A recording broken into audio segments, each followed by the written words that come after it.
Mesdames et messieurs, bien le bonjour. Dans une précédente vidéo, je vous expliquais que j'avais gagné combien 50 000 € environ dans une mission freelance. Et dans les commentaires, eh bien, vous étiez, comme d'habitude, à vous poser la question, mais et les charges dans tout ça? Et les taxes, hein? Combien reste-t-il après tout ça dans ta poche, Harry? Et c'est une formidable question que vous me posez là, puisque je vais pouvoir vous répondre aujourd'hui sur ce splendide tableau blanc. Oh oui, quel plaisir de retrouver le tableau blanc pour faire des petits calculs de tête. On va faire des plus 40%, on va s'en mêler les pinceaux. Vous aimez ça? Ah, vous adorez. Nous sommes donc sur une mission de 6 mois. 6 mois fois 400 € fois 20 jours travaillés à peu près par mois, ça donne un total, en termes de chiffre d'affaires, de 48 000 €. On va prendre ça comme base pour notre aventure qui va avoir lieu juste ici. Le chiffre d'affaires, il est là, 48 000 €. Maintenant, il a de la route à faire, le pauvre chiffre d'affaires. Voilà, il va essayer de descendre, hein. Ça va pas être évident pour lui, sachant que ici, eh bien, nous avons Harry. Harry, il est juste là, il aimerait bien récupérer ses 48 000 € tels quels. Malheureusement, ça ne se passera pas comme ça. Vous allez le découvrir avec moi durant cette aventure palpitante. Juste avant, je tiens à préciser que pour cet exemple-là, cette aventure-là, cette histoire-là, nous allons partir du principe que Harry, ici présent, est sous le statut auto-entrepreneur. Auto-entrepreneur, pourquoi auto-entrepreneur? Parce que c'est le plus simple des statuts, c'est le statut avec lequel vous allez certainement commencer, c'est le statut avec lequel moi j'ai commencé. Donc on pourrait commencer à partir dans des délires, on va choisir une société, EURL, SASU, tout ça, mais non, ce serait chiant, et puis en plus de ça, ce serait pas forcément utile, surtout si vous débutez. Quand vous débutez, vous allez être en auto-entreprise dans 99% des cas. Donc voilà, partons du principe que Harry, ici présent, est en auto-entreprise. Donc je le précise ici, auto-entreprise, AE pour les intimes. Les bases, mesdames et messieurs, de cette aventure palpitante étant maintenant posées, nous allons pouvoir découvrir ensemble comment vont s'en sortir les 48 000 € pour arriver jusque dans les poches d'Harry en étant le moins pompé possible. Malheureusement, vous allez le voir, ça va être difficile d'éviter les différents ennemis qui vont surgir sur le chemin. Mais le premier ennemi, ce sera l'URSSAF. Et le deuxième ennemi, mesdames et messieurs, qui va arriver un peu après, ce sera les impôts sur le revenu. Premier chapitre des aventures du chiffre d'affaires, c'est de passer à travers l'URSSAF. Donc l'URSSAF, il va vous demander ce que l'on appelle des charges sociales. Donc c'est soi-disant pour aider les travailleurs, j'en sais rien. Je sais même pas, frère, c'est pourquoi, c'est pas grave, j'ai pas besoin de savoir, en vrai. Voilà, ils prennent l'argent, de toute façon, ils me donnent pas mon avis, en vrai. Qui me demande mon avis? Voilà, on prend, ils prennent. C'est la mafia, frère, ils font ce qu'ils veulent, les mecs. Combien est-ce qu'ils prennent exactement? Ils prennent 22,2% de vos 48 000 €. Direct, comme ça, tac, dans l'os. Donc si on enlève 22,2% à 48 000 €, ça donne, mesdames et messieurs, 37 344 €. C'est déjà pas mal, hein, quand même, hein, parce que là, on leur a donné pas mal déjà, hein, 10 000 € presque, hein, déjà. Ça suffit, ça va, maintenant, hein, ça va. Mais non, ça va pas, c'est pas fini, parce que souvenez-vous, ce n'est, mesdames et messieurs, que la première étape. Arrive derrière le buisson, là, juste après, les impôts sur le revenu, pour vous agripper comme ça la grappe.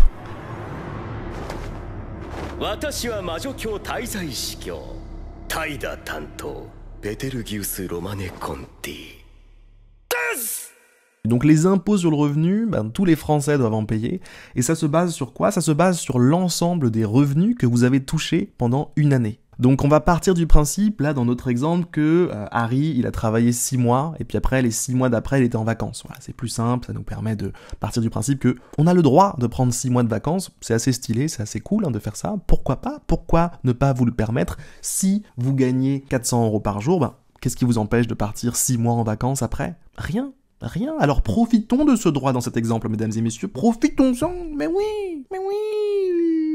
Donc ça veut dire qu'on n'a gagné que ça dans l'année. Maintenant, pour calculer combien d'impôts on va payer, il faut savoir qu'il y a plein de facteurs qui rentrent en compte. Par exemple, est-ce que vous êtes marié? Est-ce que vous avez des enfants? Est-ce que ces enfants-là, ils sont sur votre foyer fiscal ou pas? Etc, etc. Pour se simplifier la vie, on va partir du principe que vous êtes célibataire, non marié, sans enfant, tout seul. Ok, Harry, là, solo. Pour calculer du coup combien d'impôts on va payer, on va se rendre sur le simulateur qui se trouve sur ursaf.fr. Vous pouvez mettre combien vous faites de chiffre d'affaires comme ça dans l'année. Vous pouvez dire précisément du coup quelle est la nature de votre activité principale. En général, développeur informatique, ça va être une activité libérale, voilà, qui est non réglementée, etc., etc. Donc vous pouvez faire le simulateur, hein. Vous faites libéral, réglementé, non.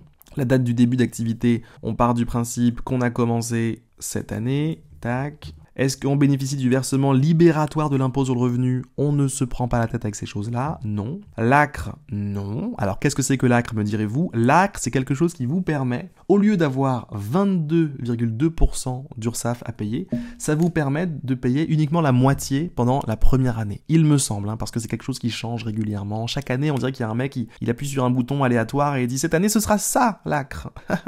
Ce sera moitié cotisation. » Et des fois, « Non, cette année, ce sera 5%. Non, cette année, ce sera 0%. Non, cette année, ce sera 12%. » Voilà, donc renseignez-vous au moment où vous regarderez cette vidéo. Peut-être que l'ACRE, ce sera quelque chose de complètement différent. En tout cas, dans tous les cas, faites la demande d'ACRE si jamais c'est votre première entreprise que vous créez. Ça vous permet de payer moins d'URSSAF. Et qui dit moins d'URSSAF, dit plus d'argent dans votre poche. Ici, on ne bénéficie pas de l'ACRE. Comment souhaitez-vous calculer votre impôt sur le revenu? On va choisir le taux neutre. Le taux neutre, c'est quoi? Ou peut-être plutôt le barème standard. C'est quoi la différence? Le calcul officiel de l'impôt. Voilà, on va partir là-dessus. Le barème standard. On appuie sur suivant. On a 0 enfant. On est célibataire.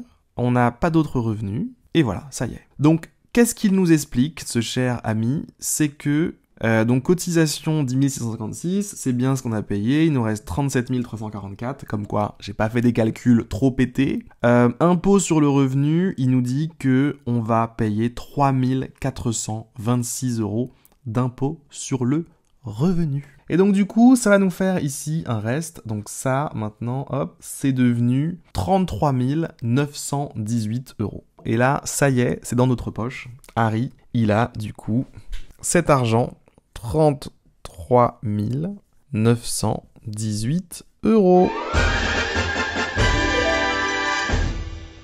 Ce que je vous propose de faire comme calcul maintenant, c'est de calculer, concrètement, ça revient à combien par jour. À la base, on était à 400 € par jour. Finalement, après charge, après URSSAF, après impôt, on est à combien par jour?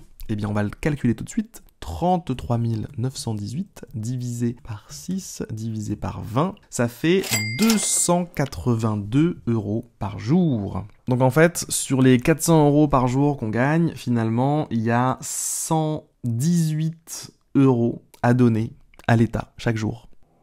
Ça fait beaucoup d'argent donné, mais au final, ça fait quand même pas mal d'argent dans notre poche aussi, donc ça va. Ça fait quand même 5 650 € par mois. C'est quand même pas dégueu, hein. Et c'est quand même maman qui serait fière, là. Hein. Mon fils, il gagne 5 600 € par mois. Waouh! Excellent, ça! Excellent! Alors pourquoi il m'achète rien? C'est ma mère, ça. Je l'entends déjà. Souvenez-vous, bien évidemment, de quelque chose, hein, c'est que les impôts sur le revenu dépendent toujours de votre situation. Donc là, c'est une situation fictive de quelqu'un célibataire, etc., etc. Peut-être ça va être votre cas, peut-être ça ne le sera pas. Et si ça ne l'est pas, allez faire vous-même la simulation sur le site de mon entreprise ursaf.fr. Je vous mettrai le lien dans la description. Et pour ce qui est de l'URSSAF, donc le premier ennemi que vous croisez sur la route, les 22,2%, il faut toujours vérifier si c'est ça au moment où vous regardez la vidéo. Là, on est en 2022, c'est ça aujourd'hui, peut-être que ce sera pas ça l'année prochaine. Et en plus de ça, si jamais vous faites la demande d'ACRE, vous allez avoir une réduction sur ce chiffre-là. À l'heure d'aujourd'hui, c'est divisé par 2. Donc c'est 11,1% au lieu de 22,2%. Donc au lieu de payer 10 000 et quelques, vous allez payer 5 000 et quelques, ce qui n'est pas négligeable. 5 000 € de plus dans votre poche. Oui! Yes! Donc voilà, j'espère que ça répond à votre question, j'espère que ça vous donne aussi une idée de ce que ça peut être pour vous, si jamais vous devenez développeur indépendant demain. Combien est-ce que vous devrez payer quand vous serez en auto-entreprise à l'URSSAF? Combien est-ce que vous devrez payer aussi aux impôts? L'idée, c'est de vous donner un peu de clarté là-dessus, etc., etc. Donc voilà, j'espère que c'est le cas. Voilà.